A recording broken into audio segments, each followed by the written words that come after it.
नमस्कार, आप देख रहे हैं यूट्यूब चैनल जी गुरुजी। आज हम पढ़ेंगे कक्षा छठवीं विषय संस्कृत का चतुर्दशः पाठः पंडित जवाहरलाल नेहरू। तो यहाँ पर हम पंडित जवाहरलाल नेहरू जी के बारे में पढ़ेंगे। तो देखिए, जवाहरलाल नेहरू महोदयः स्वतंत्र भारतवर्षस्य प्रथमः प्रधानमंत्री आसीत्। जवाहरलाल नेहरू महोदय स्वतंत्र भारत के प्रथम प्रधानमंत्री थे। सः स्वतंत्रता संग्रामे स्वेच्छयागतः। वह स्वतंत्रता संग्राम में अपनी इच्छा से आ गए। यहाँ पर आगतः आ गए। तदा महात्मा गांधी अहिंसकांदोलनस्य नेतृत्वं करोति स्म।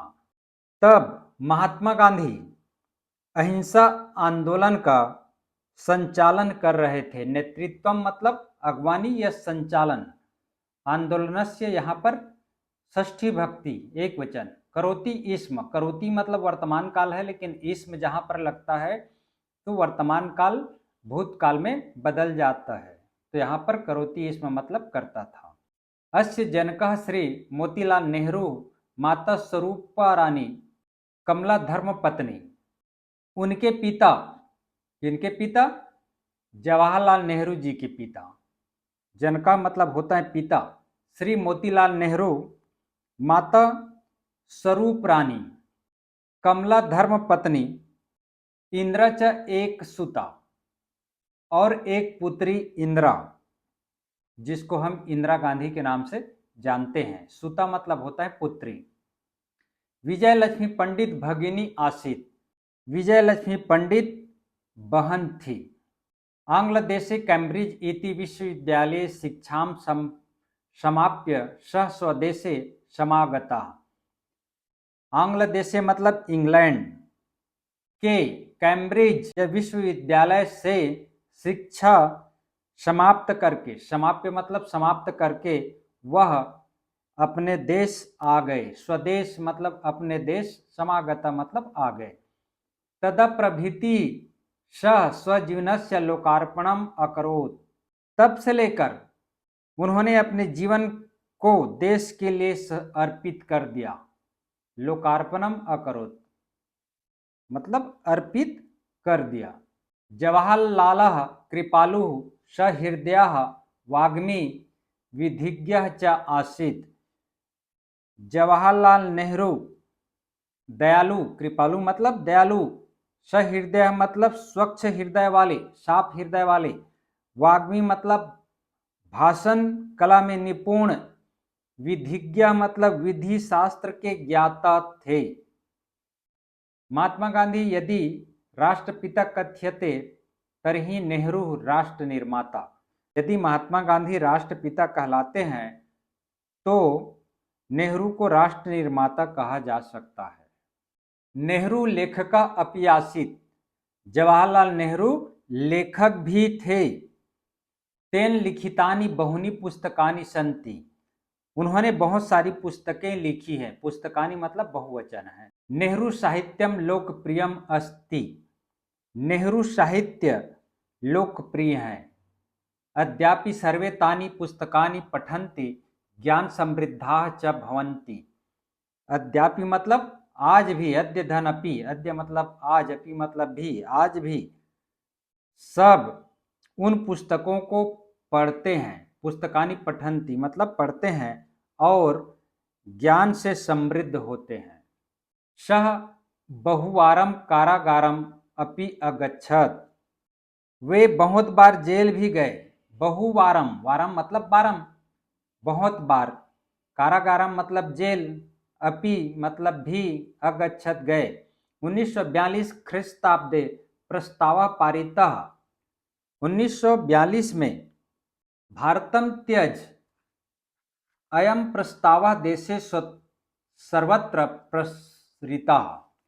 1942 में भारत छोड़ो का प्रस्ताव, भारतम त्यज, त्यज मतलब छोड़ो, भारत छोड़ो का प्रस्ताव पारित हुआ, जो सारे देश में फैल गया। प्रसृतः मतलब फैल गया। अस्मिन् आंदोलने नेहरू परिवारस्य सक्रियः सहयोगः आसीत्। इस आंदोलन में नेहरू परिवार का सक्रिय सहयोग था। बाला नाम चाचा नेहरू अति प्रिय। चाचा नेहरू को बच्चे बहुत प्रिय थे। बाला नाम मतलब बच्चों को चाचा नेहरू को बहुत प्रिय थे। इस प्रकार पंडित जवाहरलाल नेहरू पाठ समाप्त होता है। अब देखते हैं अभ्यासार्थक प्रश्न।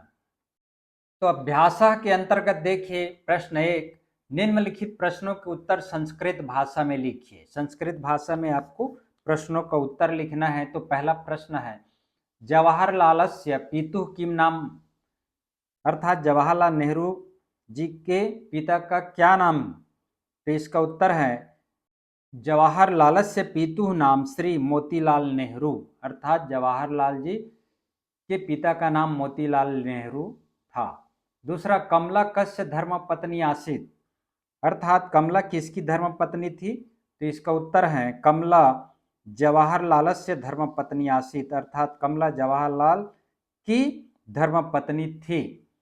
तीसरा, स्वाधीन भारते प्रथमा प्रधानमंत्री कह आसीत, अर्थात स्वतंत्र भारत के पहला प्रधानमंत्री कौन थे। तो इसका उत्तर है स्वाधीन भारते प्रथमा प्रधानमंत्री जवाहरलाल नेहरू महोदय आसीत, अर्थात स्वतंत्र भारत के प्रथम प्रधानमंत्री जवाहरलाल नेहरू थे।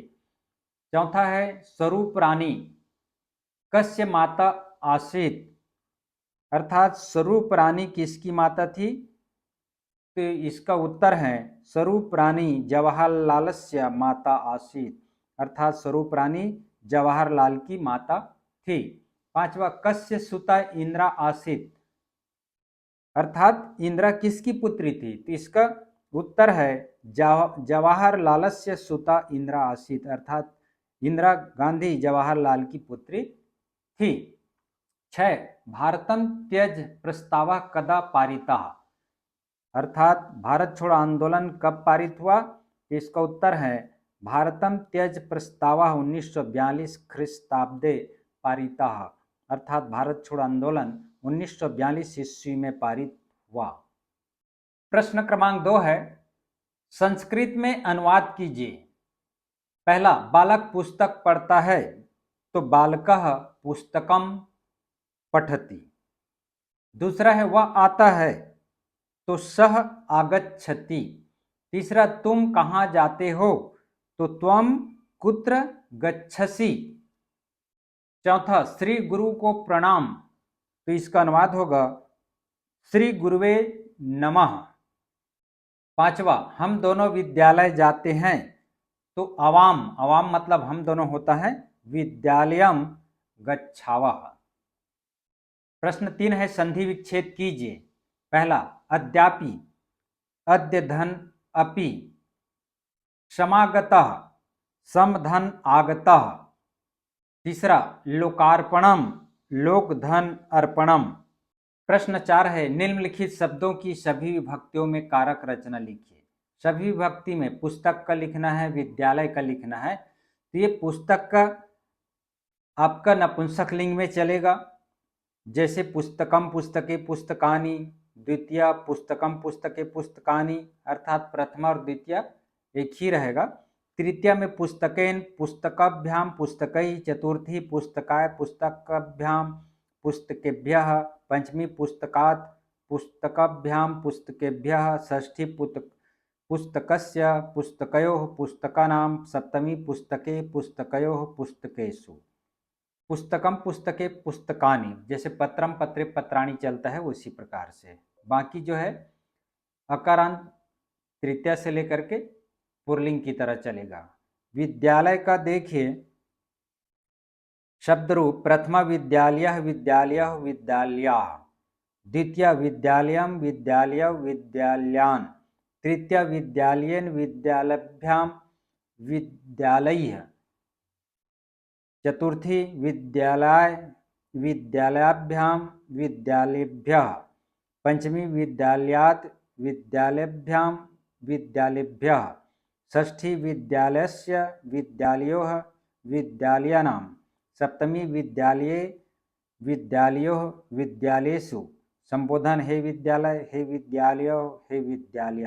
ये अकारांत पुरलिंग है, जैसे राम है बालक है, इसी प्रकार से विद्यालय का भी शब्द रूप चलेगा।